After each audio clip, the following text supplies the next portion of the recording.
yan sa mga minsan bumutog yan sa mga sa Malayang Pilipino yung unang bugso ng Malayang Pilipino. Siya yung basic text nila.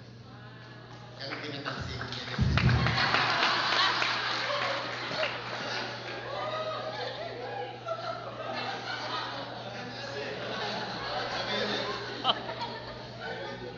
Sarang ka na. Yung isang kanta niya na God will lead you listen.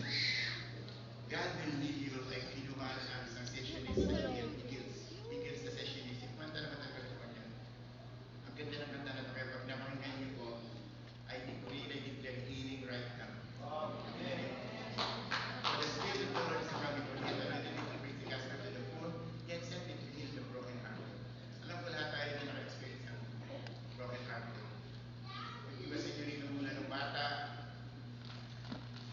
nasa loob ng yan, rejected ka na, lumabas ka na, nagkaroon ng rebellious spirit, fatherless spirit, kailangan natin ma-restore ka sa Father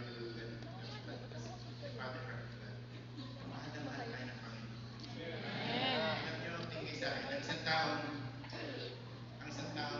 fatherless, alam mo sa'yo, ang isang taong fatherless, huwag kang ma-offend sa akin, kahit na pastor ka pa, kahit na musicians ka pa, kahit na Beatles ka pa, or Deacon, di contento.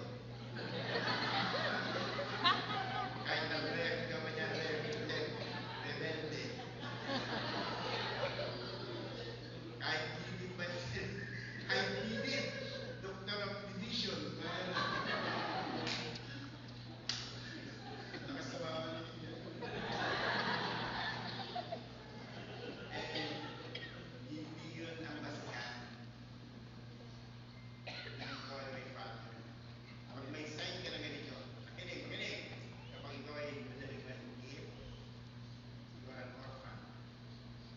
Pag ikaw ay nag-intimidate, buhay mo, insecure, nagsabi si spirit, jealousy, orphan ang tawag sa orphan spirit. Nakipag-competition ka, meron ng orphan spirit. Chismosa ka, marites ka, you are orphan spirit. Isa itong marites, ang salita, ang ibig sabihin niya ay mamamatay tao. Yung mga chismosa, sila yung mga mamamatay tao. Pinapatay